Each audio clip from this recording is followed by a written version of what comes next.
Good morning, everybody at British Airways. My name is Darren Edwards. I am sorry I can't join you in person today. As you can tell from well, it's not a background, it is just a travel lodge. They all look the same, don't they? I'm up in Manchester, so yeah, apologies I couldn't join you at Waterside today. But yeah, always a real privilege to be asked to share a little bit of my story with the team at BA. And BA has been a big supporter of mine for the last couple of years. And yeah, I'm eternally grateful. So always happy to do these kind of things. But by way of quick introduction, my name is Darren Edwards. I'm a disabled adventurer. And earlier this year, I became the first person with a disability to run 7 marathons in 7 days over 7 continents in a wheelchair. And yeah, BA kind of backed me on this journey and believed in the fact I could do it, even when I probably didn't think I could do it. And yeah, I wanted to share a little bit of my story with you today. And I guess if you let me share my screen quickly, that revolves really around, I hope you can see this, the 3 words strength through adversity, which was something that a friend of mine said to me when I was going through a really difficult stage of my rehabilitation physically and psychologically. And he kind of said, strength through adversity, just, always remember that. And it really stuck with me, it really resonated. And however many years later, I'm still kind of using it as a motto to continue to adapt and improvise where I need to and in order to overcome. So a bit of background and a bit of context, I guess, is important. So if you asked me to describe who I was and where I saw life going, it was probably, well, it would most certainly have been around these 2 things that you see on screen. So I was very lucky that growing up, I'd sort of discovered a passion and a real love for climbing and for the outdoors and for mountaineering, which had taken me all around the world and had really helped me to build, to really start beginning to build a sense of self-confidence and self-belief that I probably hadn't done at this point in life. And it was in the mountains that I discovered the values of resilience and that ability to adapt when you need to, and also to fail and to learn from your failures and come back and hopefully get it 2nd time round or 3rd time round, whatever it may be. And I guess it was that confidence and that realization that the best of life happens when we test ourselves and we push ourselves out of our comfort zone, whether that's physically or emotionally or mentally. That led to joining the military, joining the Army Reserve, and then putting myself forward for selection to the SAS Reserve. So probably unsurprisingly, a really difficult, arduous process to become part of that particular unit. And they're looking for people that can push themselves that extra mile, people that can adapt when they need to, and people that can be resilient when things aren't going their way.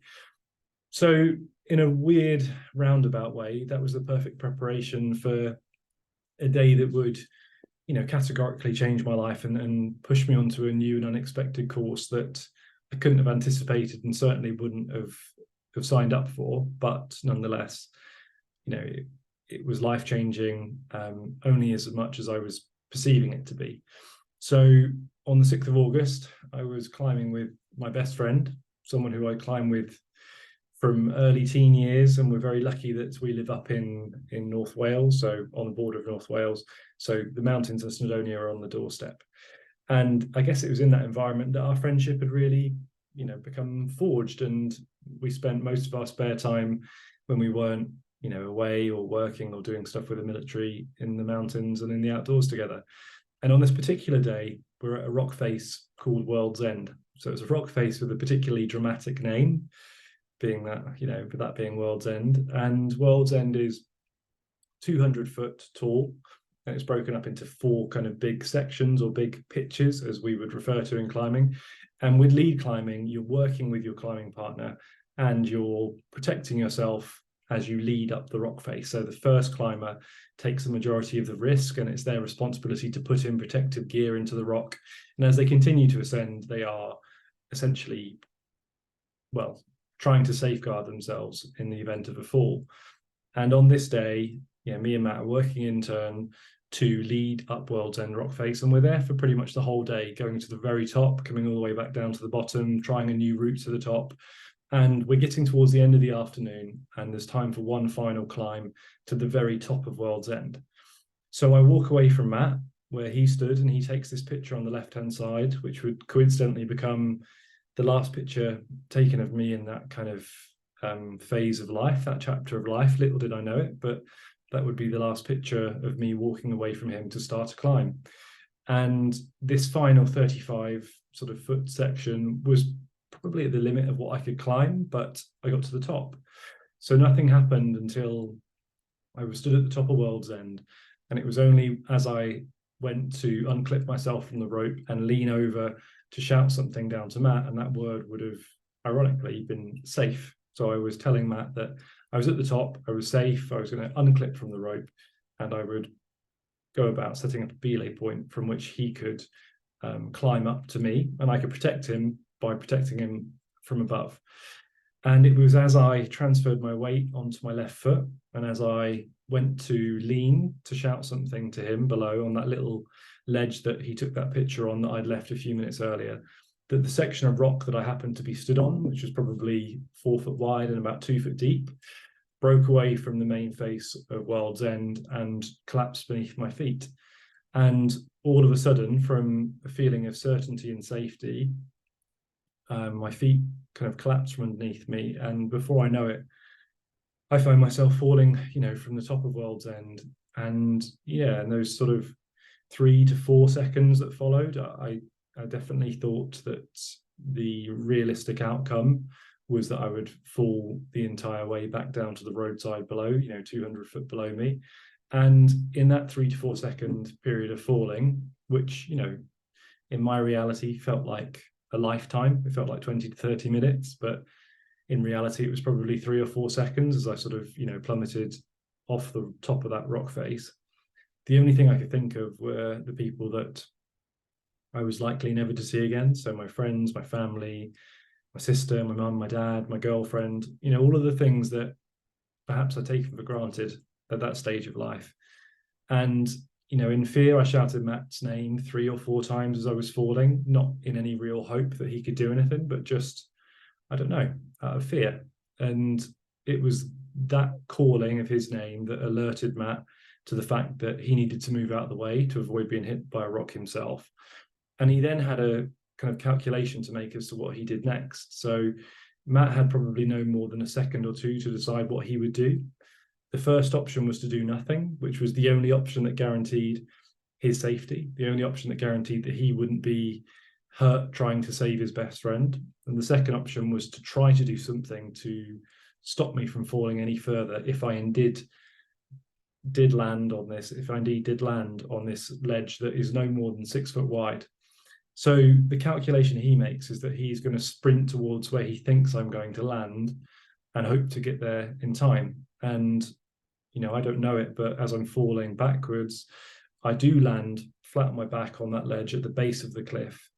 And as I land, I break my back on impact, and I don't know it, but I've severed my spinal cord and rendered myself paralyzed from the chest down, which really means that in reality, there was nothing I could do to stop my fall any further. So as I hit, I didn't hit and stop, I hit and continued to tumble.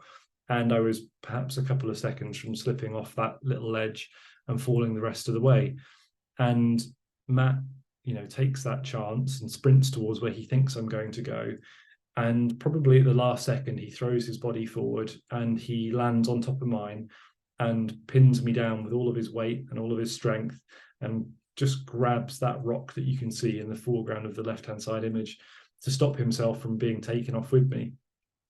And he did it with just the right timing, with just the right amount of strength, that indeed he did stop us from falling, both of us from falling any further.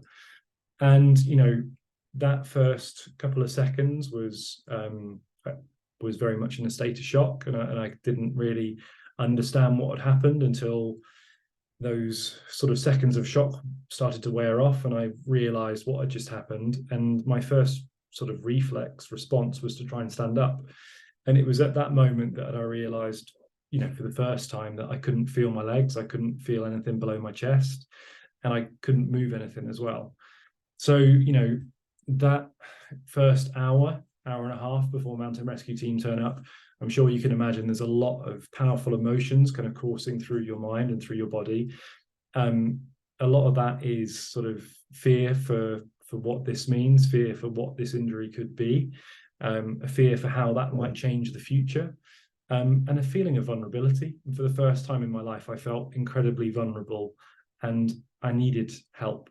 I think as a adult man before that point, I probably, wouldn't happily or readily admit that I needed help sometimes. But in that moment, and you see the picture on the far right of your screen, now that was taken by somebody who was on the roadside looking up at World's End about 2 hours later, once the mountain rescue team had turned up. And you kind of get a sense of perspective in that image as to where I was on that little ledge, and where, had Matt not got to me in time, I would have continued to fall. But ultimately we're on that ledge for 3 hours. So an hour and a half, mountain rescue team turn up, and it's another hour and a half later by the time the Coast Guard helicopter is hovering above World's End. I can see the winchman being lowered down towards me as I'm lying flat on my back, and I'm about to be taken away, out of this environment that has suddenly become the most intimidating of my life. And you know what? It was in that moment, as I was waiting to be airlifted, in a moment of weakness and vulnerability and a lack of courage and bravery, I made a promise that really, I think, turned the tide slightly in my favor for the first time. And that was that whatever happened, whatever this turned out to be, whatever this injury turned out to be, just don't let it beat you. And, I can't stress enough that that didn't come from a very resilient place. That came from a place where I was scared, but I knew that I wanted this to be on my terms. I didn't want all of this to happen to me. I wanted to still be the person that was responsible for where it went next. And yeah, as I'm loaded into that Coast Guard helicopter and I'm starting the journey to Stoke Major Trauma Unit, where I would go through sort of immediate surgery, I think that revelation on the rock face was that I needed to take accountability. I needed to take ownership. And as daunting as it was, I had to face it. I had to own it. If I was indeed going to be able to change it for the better, I knew that this was in all likelihood going to be the toughest challenge of my life, and for good reason. But something told me that I had to, right there, right on that spot, take charge of the situation, because apart from my mindset, everything else was out of my control at that point. And that probably could have beaten me up a little bit. So yeah, I think accountability is so important when we go through moments of challenge and adversity in our lives. And yeah, that started what would be ultimately a 5-month journey through initially intensive care, coming around the next morning after a 9-hour surgery with a surgeon stood at the end of the bed in that intensive care ward. And he kind of read me the riot act as to what had happened, what my injury I'd sustained was, and what that meant for the rest of my life. So his frank assessment was that as I'd landed, I'd broken my back into 2 pieces and I'd severed my spinal cord in impact, which accounted for the lack of feeling or movement below my chest. And the reality was that as hard as I could try, and as hard as I wanted to try, no amount of trying would ever rediscover the ability to walk. For me, that was not going to be possible. As soon as that cord is cut, the messages don't relay. And I remember his advice being to come to terms with what had happened, learn to accept that my future is going to look a little bit different to my past, but to focus on the opportunities that the future holds. And I remember in that moment, I didn't want to hear it. I wanted to hear that in a year's time, I could be back in the mountains. And I think that is a lesson in sometimes we are given, real key pieces of advice in our life, but we have to be in the right place to hear it. And for me, it would only be a couple of weeks later, as I'm starting that rehab journey, doing 6 weeks of bed rest, which is 6 weeks of lying flat on your back, waiting for your body to heal and to do its thing, that message started to sink in, that the important thing was that I looked forward, I didn't look back, and that I looked for the things that were still out there as opportunities for the future and not focus on the things that I had lost. And I think really something that got me through those early weeks was a sense of perspective, and I think this quote that you're reading now speaks to the fact that it's not the event, it's the view we take. And for me, in those 3 to 4 seconds of falling, I like I said, I didn't think I was going to see all of the people that I was thinking about again. And I remember getting to see those people one more time, twice more, 3 times more, and forevermore. and feeling so grateful that I hadn't lost that chance. So the perspective I was choosing to use was that I was lucky to still be here, even if the physical challenges were going to be enormous and daunting. I was very lucky, and my perspective was as such, I was lucky to be here. And talking of good fortune and talking of good luck, the Paralympics coincided with my period of bed rest. So that period of two weeks of elite Paralympic sport coincided with the 6 weeks where I had nothing to do but to lie in bed and let my body begin to heal.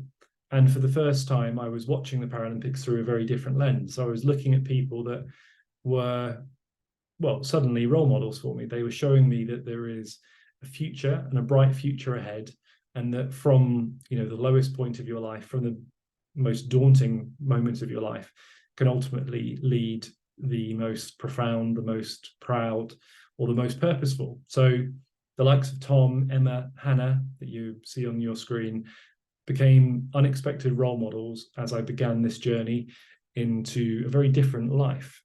And yeah, I was in hospital for the best part of 5 months while I was going through, a process of week by week recovering and rediscovering more ability and rediscovering and really for the first time learning to do the things that would one day mean I could leave hospital and live an independent, and I still wanted to live an adventurous life. I didn't want to leave hospital and live a life any less bright. So I really threw myself into the rehab process. And it was as I came towards the end of that 5-month period that the relationship I was in at the time unexpectedly came to an end. And, not everybody and everything is able to adapt. And the person that I was with at the time came in to see me and said, look, I'm sorry, I should have said this a lot sooner, but I just don't see how we can survive. I don't see how we can do this. And it was really heartbreaking to be told by the person that you love more than anyone else that they can't see a way of it working, and it's hard to not feel like you're not good enough.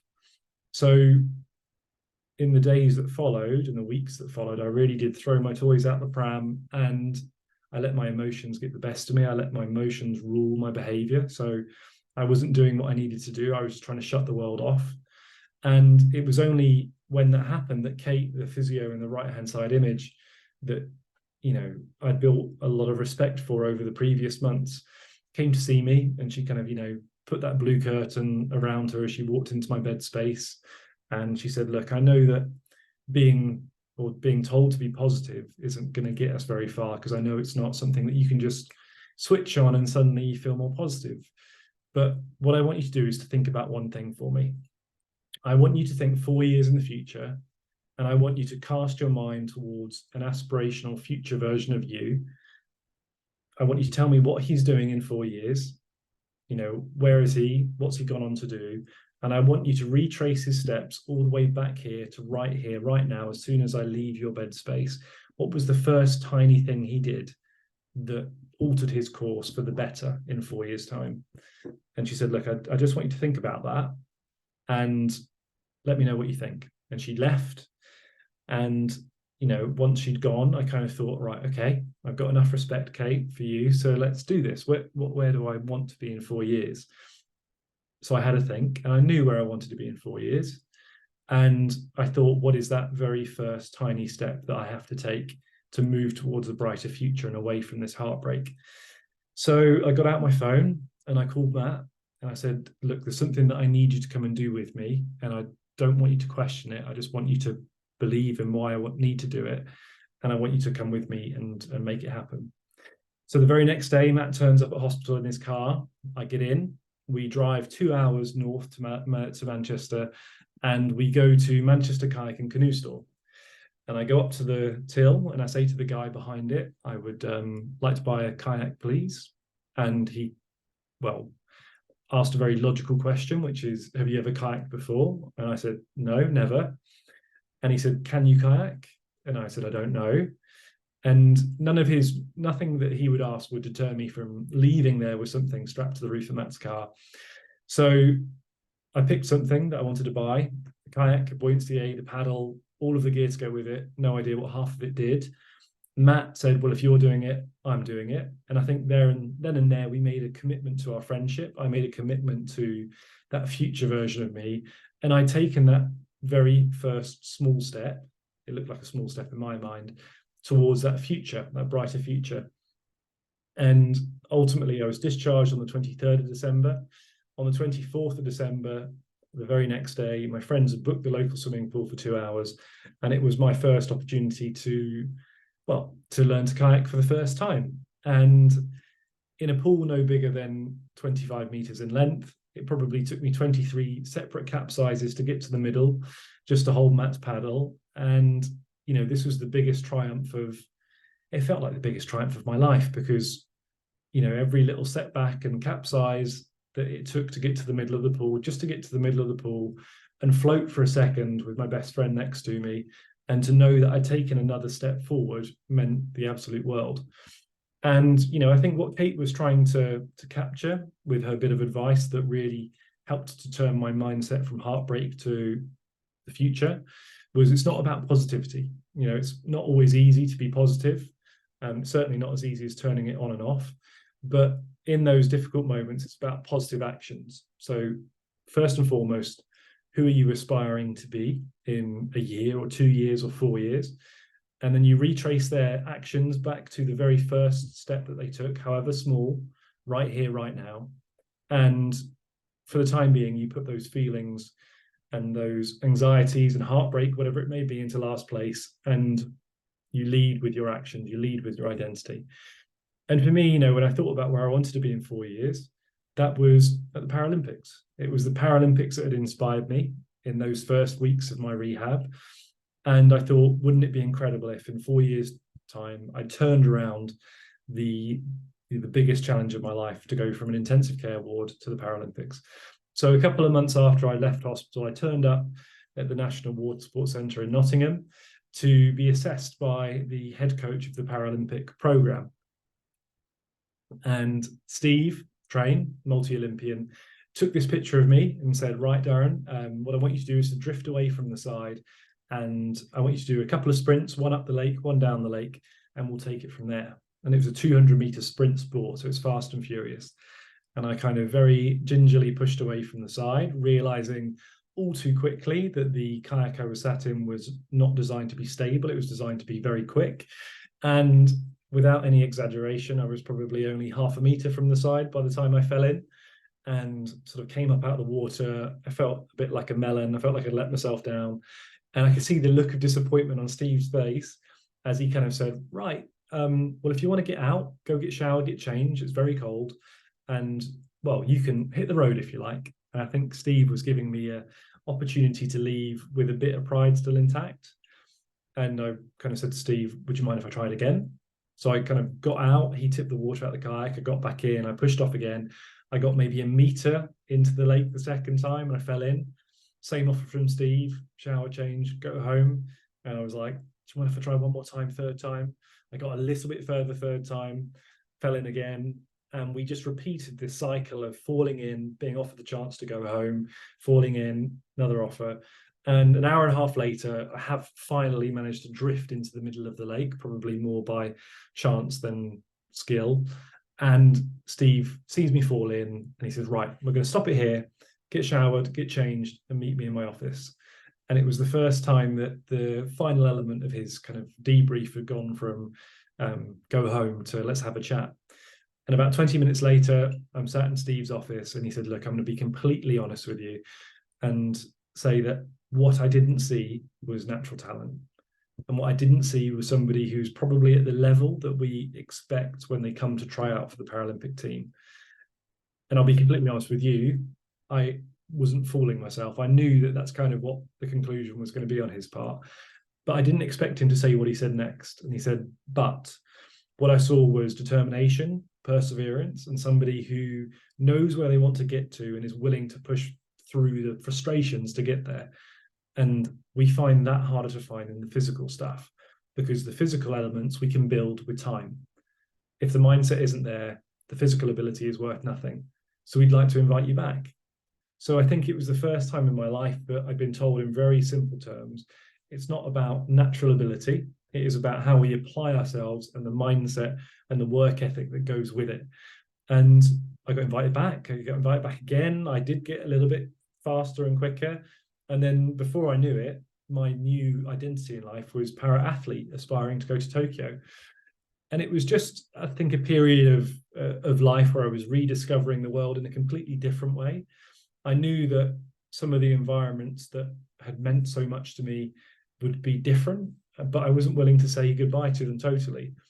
And it actually gave me a fresh perspective on the mountains and on adventure and on friendship as well, because I was suddenly more dependent on my friends to help me to get into these environments than I had been in the past, where I could just stubbornly and independently run up a mountain and be there on my own.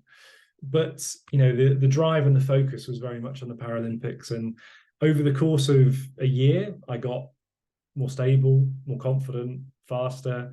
I would start to race in British Championships. I would finish last, but I would start to race and be proud of it. And then with another year's hard work, I wasn't finishing last. I was finishing 7th or 6th or 5th. With another year's hard work, I was finishing 4th and 3rd and 2nd. And I was closing the gap to the guy who was in first place. And the interesting thing is that in the Paralympic world, there's only one spot. So only one man and one woman would go to represent Great Britain in paracanoe. So you had to be first. And when everything was looking like it was headed in the right direction, Boris then came onto TV and made his famous first announcement of lockdown number 1, the original. And probably a week before he made that announcement, I tore my left shoulder in the gym, and I was no longer able to train, no longer able to race. And I watched, what felt like 3.5 years of hard work really slip through my fingers, and I missed out on the chance to even race to state my claim to finish first. And if I'm being honest with you, I felt like an absolute failure. I felt like I'd tried very hard at one very particular thing for 3.5 years, only to let myself down and to fail. And that's how I felt. That's how it felt to me. And it took me a couple of weeks of reflection and soul searching to realize the very obvious thing that probably every teacher and parent tells their students and children. It's that it's not the failure that counts, it's what we do next. It's how we stand back up and how we learn from it and come back with renewed enthusiasm and vigor, or whether we have to reassess and recalibrate. So for me, I thought, what would Kate say? And Kate would say, right, well, the Paralympics are going to be on in a year's time. Where are you going to be in a year's time? What are you going to be doing? What is this future version of you going to be doing? So I came up with an idea that was bold and stupid, probably more stupid than bold, but it was something that had never been done before. And I kind of looked at a map and I thought, wouldn't it be incredible to kayak from Land's End to John O'Groats, to put all of that, training and practice kayaking into use, and to give myself something really tough to work towards that would be happening at the same time the Paralympics would have happened. So I called up 4 friends that I'd met through the military sort of rehab process, and I pitched them this idea. Land's End to John O'Groats, 1,400 kilometers, it might take us 35 days, and I reckon we could send a load of money to charity. And that you've got good, naive friends when they say yes without much consideration. And after a year of training and planning, preparing, and basically, looking at how we could make the impossible possible, we turned up the day before we started at Land's End to take a picture before we would be off the next morning. And what I love about the picture that you're looking at now is that what you certainly don't see are 5 people with natural talent or any form of kayaking talent, but 5 people that had each been through a life-changing moment, a life-defining moment, where they'd taken accountability, taken ownership, and refused to give up. So Ben, who stood next to me, was shot 7 times on an operation with the army. Johnny, with the sunglasses on, was an army officer, ultramarathon runner, and had a brain bleed and was paralyzed instantly down the left side of his body. And it took Johnny 7 years to learn to walk and talk and do everything again. And finally, on the far right is Luke. Now, Luke was in the RAF, but stood on an ID in Afghanistan in 2010 and lost a significant chunk of his lower right leg. So, yeah, no talent, but I guess the right work ethic and mindset that we would adapt where we needed to, we'd improvise where we had to, and we would always do that with the goal of overcoming. And the day before we started, the night before we started, we had a final briefing with arguably the most experienced sea kayaker in the UK. who, in no uncertain terms, talked us through a list of places and told us in a number of ways why we were going to probably die in the next month and how we'd end up washed up on the rocks or in the newspaper somewhere. And half of me thought that the next morning no one would turn up, but we all did. And we boarded what would become our support boat for the next month. And we journeyed off around the Cape of Cornwall, and we set off 5 kilometers offshore from Land's End, which is in the background of that first clip there. And we set off on what would be the toughest sort of physical and emotional challenge, probably with the exception of our accidents and our injuries. And yeah, we knew that we would have to work as a team to make it possible. We knew that none of us could do this on our own. We knew that we would have to, pursue that shared goal of reaching the very end. And for me in particular, I realized very quickly that it was going to be incredibly tough and a real test of my disability ability. And for me, I fell in, I'd love to exaggerate and make myself sound slightly better, but I'll be honest, I fell in just 15 minutes into day one. And I can tell you exactly why I fell in. It's because I was failing to control my own self-doubt. So I was, feeling lacking in confidence, lacking in stability, yes. And I think I was a bit overawed by the magnitude of the challenge, knowing that for the next month, this is what we were going to be doing, and knowing that I was finding it this difficult 1 minute in, 2 minute in, 3 minute in. And I think sometimes we do catastrophize when we look at the enormity of something and we forget to break it down into little chunks. And I think what I learned in that moment is that there were 3 things I probably could have been doing differently to have controlled the self-doubt and stayed the right way up. The first was to draw strength from what I'd already been through.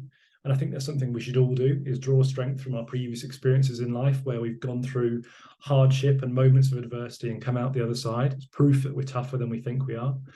The curse of comparison, I was 100% guilty of looking at Ben, Johnny, Carl and Luke and thinking they look an awful lot better than I do and making myself feel worse about my ability. And finally, marginal gains is a term that we hear a lot in Paralympic and Olympic worlds, where you're looking to save a millisecond or a second, half a second, whatever it is. But why can't we build our confidence with that approach as well? It's not all about these big, huge, giant strides forward. It is about taking a very small chunk and breaking it down and taking that first little step, whatever it is. So for me, I think falling in 15 minutes into the start of day one helped to settle my nerves, because I realized that I was looking at it far too big picture, and I had to break it down smaller to focus on the next 15 minutes. And if you fall in again, all you're going to do is get back up and go again. And that's what I did. And for 12, 13 hours a day, we battled along the coast of Cornwall and Devon, facing whatever the Great British Summer could throw at us, which was a mixture of conditions and waves and winds. And, by working as a team, and like I said earlier, by pursuing that shared goal of making it from Land's End to John O'Groats and proving that it didn't matter what adversity we face in life, it's about how we pick ourselves up next. We did it, and we pushed, 50, 60, 70 kilometers a day forward, up Cornwall, up Devon, back out onto the coast from Liverpool. And with every day that passed, I individually grew in confidence, the team grew in confidence. And I think we realized that the people that we perceived ourselves as on day one were markedly different by the time we got to week 2 or to week 3. And, not only were we more competent in a kayak, but we were also transformed in terms of our confidence and our self-belief in each other and ourselves. And for me, as we pushed up the coast of northwest England, off the coast of the Lake District and Cumbria, and we're pushing through up into southwest Scotland, we're approaching, what you're about to see, a really sort of poignant day for me. Now, this day that you're looking at here, this is the 6th of August. So it's a day that had obviously been ingrained in my mind for a very long time, but a day that I'd never really known how to feel about, whether to be sad or happy or whatever. But this is the first day, the first anniversary of my accident, where I felt like I was exactly where I was meant to be. And I think that day I realized for the first time that just because my life was different didn't mean that it was any less adventurous, any less challenging, any less camaraderie, that sort of team environment that I'd loved about the military. And it's probably the first day that, hand on my heart, I would say that if somebody offered me a time machine to go back to the 6th of August, to World's End, to change the course of events, it's probably the first time that I realized that I would never take that option, that my life was just as bright, just as purposeful, just as joyful as it always had been. And after 26 bruising days, we rounded the final piece of headland in northern Scotland, and we sprinted the final few kilometers to the signpost at John O'Groats, and to probably the greatest achievement of our lives, as a team and as individuals. And I think the turning moment in each of our stories where we realized that we were still just as capable, just as resilient, and that the opportunities of the future were numerous. And I think the words of the surgeon, look to the opportunities of the future. Arriving at John O'Groats with those 4 by my side, I realized that the opportunity was really the future. The opportunities in the future were really bright.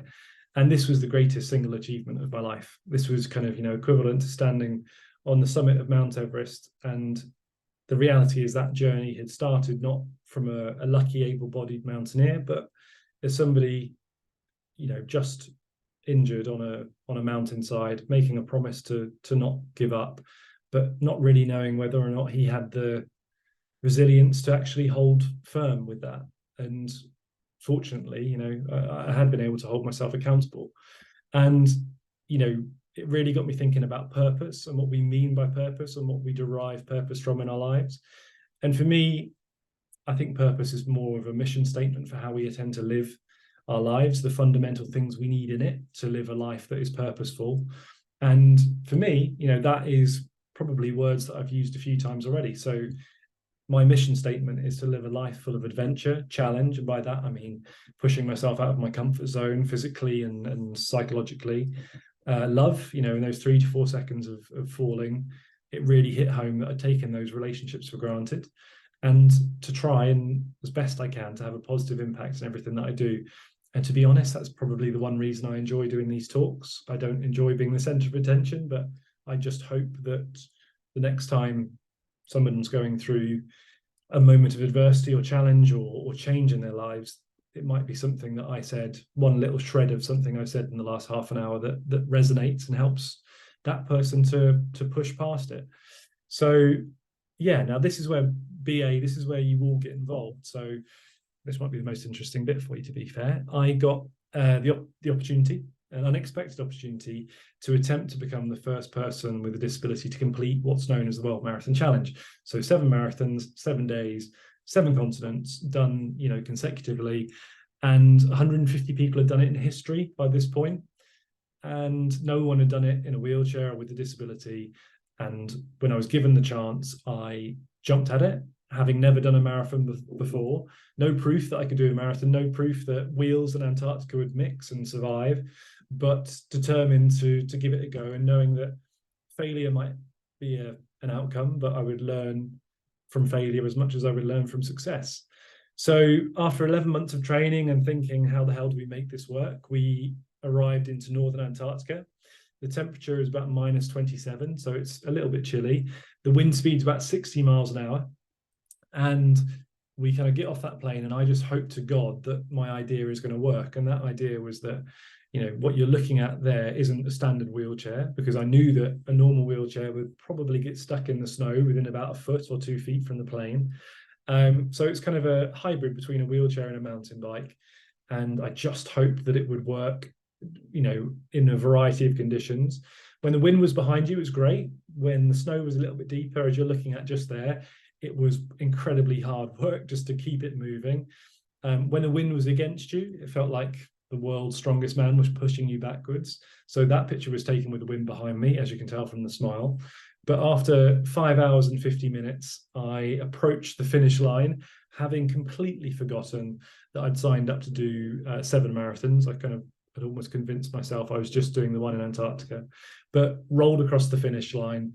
I was told to get back on the plane and that we'd be starting marathon number 2 in 12 hours. And they weren't kidding. So we went from Antarctica to Cape Town, from -27 to +30.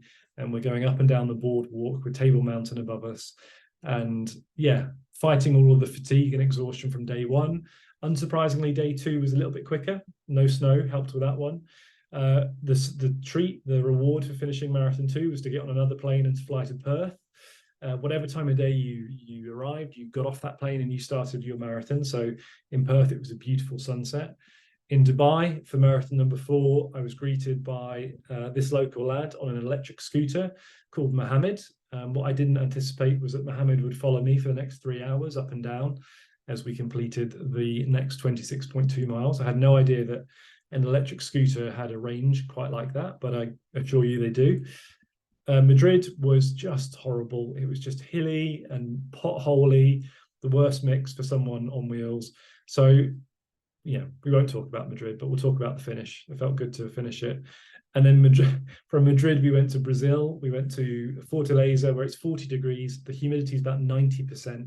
So you're kind of sweating and you've not even started. And this picture, I think, just summarizes that perfectly for me. Just a bit of a hot, sweaty mess on day 6. But finally, 11 months later, after signing up for this challenge, we arrive into Miami at 2 a.m. local time to do the final 26.2 miles. And after close to 3 hours of them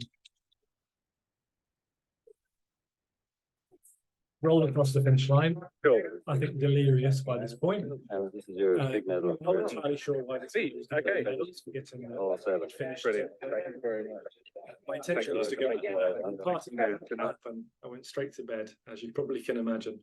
And you know what? It was just the most unexpected, icing on the cake of what has been an incredible 7-year journey, and one that I wouldn't have signed up for at the time, and one that I probably would have believed would lead to a life less, extraordinary. But actually, it's led to exactly where I feel like I'm meant to be in life. It's given me these opportunities that I never had before. And I think it just goes to show that no matter what adversity and challenge we face, there is always opportunity in the future, just like that surgeon said on day 1 of this journey. So thank you very much for being part of it. Thank you very much for listening. I'm so sorry I couldn't be there in person. As you can see, I'm busy living up in a travel lodge instead. Lucky me. But I hope to see you all in the future. And if you do have any questions, please do reach out on social media. I think unsurprisingly, my name's Darren Edwards on most things. So it'd be lovely to hear from you, LinkedIn, Instagram, whatever. And one more time, thank you for being part of this journey. It means a lot. Thanks. Need to stop recording it now.